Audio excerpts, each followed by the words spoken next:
Kristin Arnold is an expert on teams in the workplace. She has a passion for helping teams to be extraordinary, taking them beyond the ordinary. Please welcome Kristin Arnold. Today is about how to help you build a team, because I strongly come to the table with a philosophy that says a team is greater than the sum of its parts.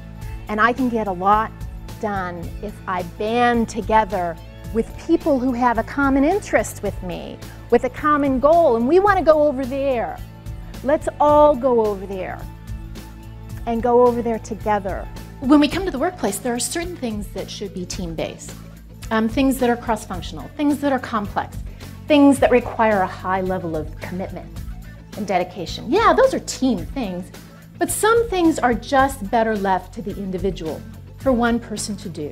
So here's your first tip for the day. Decide what should be team play and what is better left delegated to a person. One of the ways that I can tell a high-performing team is if I walk in and I can't tell who the leader is, because the team is managing its own dynamic. So here's a simple way that you can get people more on your team, and that's to use some inclusive language.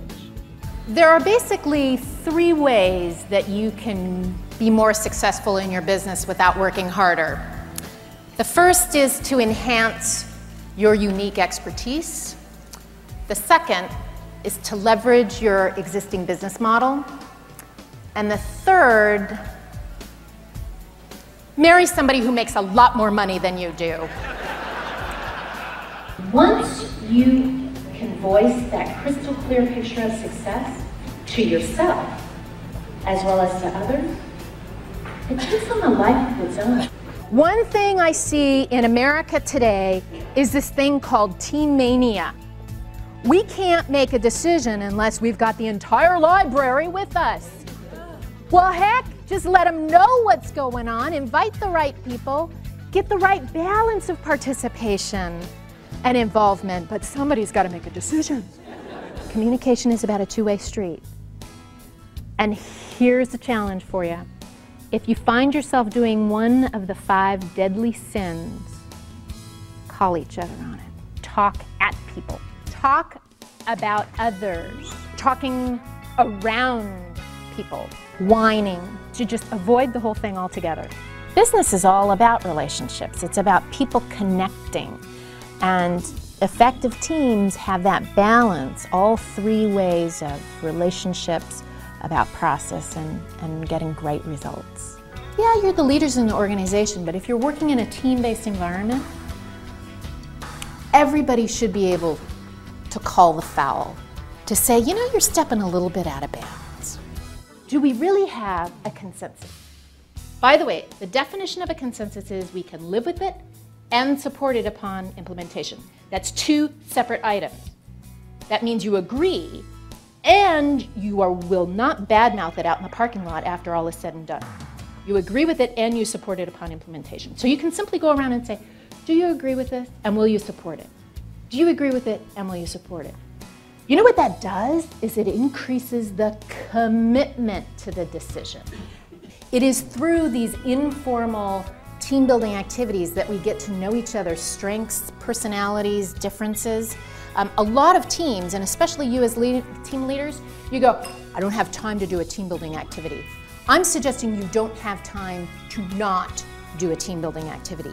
Let people get to know each other, not just on the professional, what can you do for me basis, but what makes you tick. Some people call this touchy-feely. I don't think team building activities have to be touchy-feely. Make it relevant to the workplace and people will open up in ways that you would never explore, you'd never see before. But we trust each other based on a relationship level. Teams succeed because they have a goal. They have the right people on the team, they were set up for success, and they have the skills and the resources to accomplish the job. As a high-stakes meeting facilitator, trainer, and keynote speaker, Kristin Arnold has worked with thousands of senior executives, project managers, and team leaders, challenging their traditional notions about teamwork.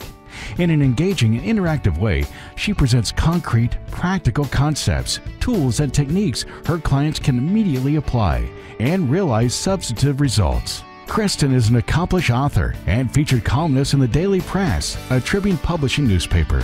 She was the owner of the Arnold Building, an executive suite and multimedia office facility, and is regarded as an expert in team development, facilitation, and problem-solving techniques. She was a member of the third class of women to ever attend the United States Coast Guard Academy and graduated with high honors.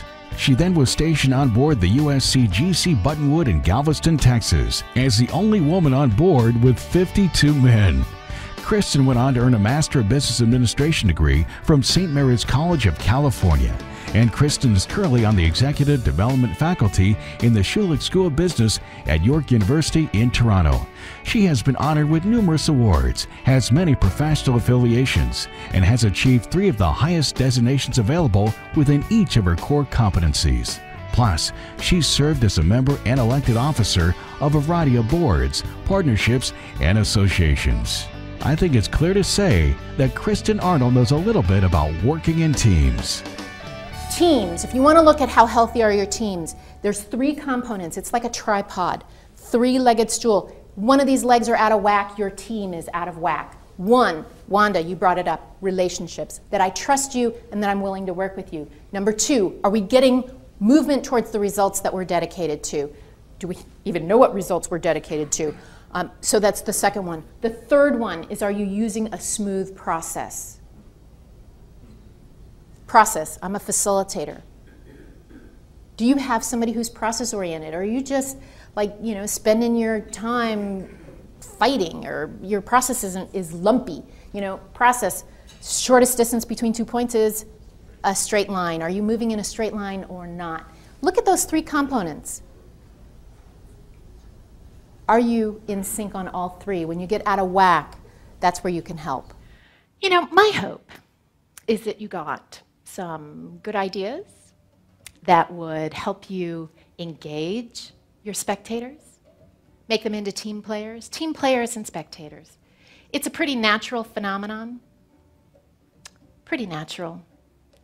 Hopefully you've learned some strategies to help you engage and empower, excite, and get people enthused about your teamwork.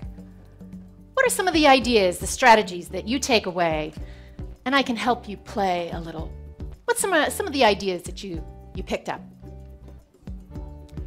Assume positive intent. Thank you so much for playing. Yes. Can you commit? Forever hold your peace. Thank you. What else? Head off the stuff before it gets big. Head off the stuff. Try not to let that cod get too smelly. Thank you. Yes, sir. Be inclusive. Use that inclusive language. Excellent. Thank you. What else? Yes, ma'am. 5 L's. The 5 L's, the 5L straw poll. What a cool technique. Thank you so much. Whoop! I was not a baseball player. Yes, ma'am. The 3-knock rule, a very easy way of just reminding people. One last one. Yes, ma'am. Avoid the dashboard dog. Avoid the dashboard dog. Thank you so much. And enjoy the rest of your day. Thanks so much.